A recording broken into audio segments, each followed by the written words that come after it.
गुप्त। मैंने पहले ही आपको बता दिया है कि द्विवेदी युग के महानतम कवियों में से एक हैं मैथिली शरण गुप्त। महानतम भी हैं और लोकप्रिय कवि भी हैं। सबसे लोकप्रिय कवि अगर द्विवेदी युग के देखे जाएं, कवियों की बात करें, तो ये मैथिली शरण गुप्त जी बहुत ही लोकप्रिय रहेंगे, क्योंकि इनकी कविताएं हृदयंगम थी, दिलो दिमाग पर छा जाती थी, सरस वाणी थी, मधुर भाषा थी, मजा आ जाता था। और उसी में लिखा साकेत, और साकेत का मैंने पिछले दिन आपको पढ़ाया था पिछली क्लास में। साकेत का जो था अष्टम स्वर का कैकेयी का अनुताप, उसकी व्याख्या मैंने बताई। मैं फिर कहूंगा कि आप ध्यान से हमारी बात सुनिए। अगर आपको व्याख्या पता चल गई तो दुनिया में ऐसा कोई टीचर नहीं है जो उसका प्रश्न बना देगा और आप कर नहीं पाएंगे। व्याख्या अगर आपको पता है, ये पक्की मानो बात, क्योंकि व्याख्या से ही क्वेश्चन बनते हैं पद्यांश आधारित। ठीक है।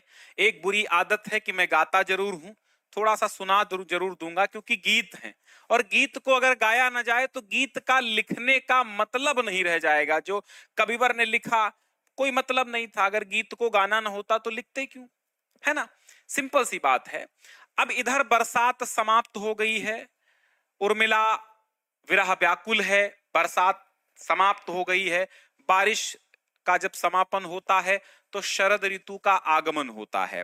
बारिश का समापन, शरद ऋतु का आरंभ, और बिरहिणी उर्मिला शरद ऋतु का स्वागत करती है। इस गीत में क्या कहती है समझिए कि निरख सखी ये खंजन आए, निरख सखी ये खंजन आए, निरख सखी ये खंजन आए, फेरे उन मेरे रंजन ने, फेरे उन मेरे रंजन ने, नयन इधर मन भाए, निरख सखी ये खंजन आए, फैला उनके तन का तप, फैला उनके तन का तप,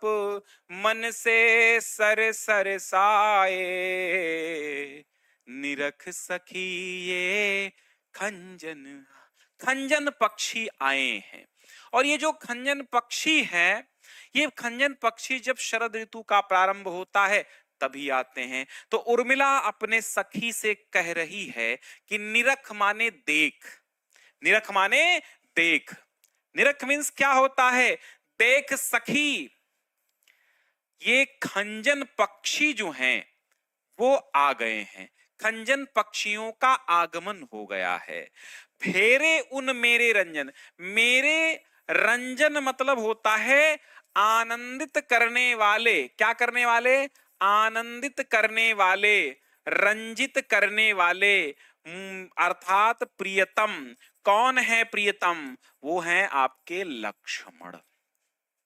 कहती है कि फेरे उन मेरे रंजन ने, मेरे रंजन अर्थात मेरे प्रियतम लक्ष्मण जी ने, नेत्र इधर, नेत्र इधर मन भाए, अर्थात मन भावन लक्ष्मण, मेरे प्रियतम, मुझे आनंदित करने वाले मेरे प्रियतम, उन्होंने अपने नेत्रों को इधर घुमाया है, और खंजन पक्षी आ गए हैं। अर्थात जैसे आनंद देने वाले प्रियतम ने इन खंजन पक्षियों के रूप में मुझे जो है सुंदर लगने वाले अपने नेत्र मेरी ओर घुमा दिए हैं। इन खंजन पक्षियों के माध्यम से मुझे ऐसा लग रहा है कि मेरे जो मनभावन स्वामी श्री लक्ष्मण जी हैं, उन्होंने ये खंजन पक्षियों के रूप में अपने नेत्र ही इधर घुमा दिए हैं, मेरी ओर घुमा दिए हैं। और फैला उनके तन, तन माने होता है शरीर, उनके शरीर का आतप माने प्रकाश, प्रकाश कह लो या धूप कह लो, धूप कह लो ज्यादा अच्छा है। मन से सर सरसाए, उनके मन की सरसता, उन सर माने सरोवर, सर मीन्स सरोवर, उनके मन की सरसता से ये सारे सरोवर जो हैं क्या हुए हैं, सरसाए हैं। उनकी मन की सरसता और इस स्निग्धता के कारण, प्रेम के कारण समस्त जो सरोवर हैं वो क्या हुए हैं, वो सरसित हो उठे हैं, प्रफुल्लित हो उठे हैं। फैला उनके तन का आतप, और उनके जो ये चारों तरफ धूप फैली हुई है, ये गर्मी फैली हुई है, और ये चारों ओर जो धूप है उनके रूप में, धूप के रूप में प्रियतम के शरीर की तपस्या के कारण समझ लो गर्मी फैली हुई है। ठीक है, फैला उनके तन का आतप, मन से सरसाए, उनके तपस्या का ही आतप है, ये धूप नहीं है, धूप को वो उनके तपस्या का आतप बताती है। ठीक है, घूमे वे इस ओर वहां ये हंस यहां उड़ आए, और वे वहां वन में इस ओर घूमे होंगे, इसी कारण ये जो हंस हैं ये यहां पर उड़ करके आ गए हैं। हंस यहां उड़ छाए लिखा है। हंस यहां उड़ छाए का मतलब क्या होता है कि वहां प्रियतम लक्ष्मण वन में, वो जंगल में घूमे होंगे, और उनकी मंद मंद जो मुस्कान है ना, वो स्मरण, अपनी मंद मंद गति का, अपनी मंद मंद मुस्कुराहट का, अपनी मंद मंद गति का स्मरण दिलाने के लिए ये हंस यहाँ उड़ करके छाए हैं।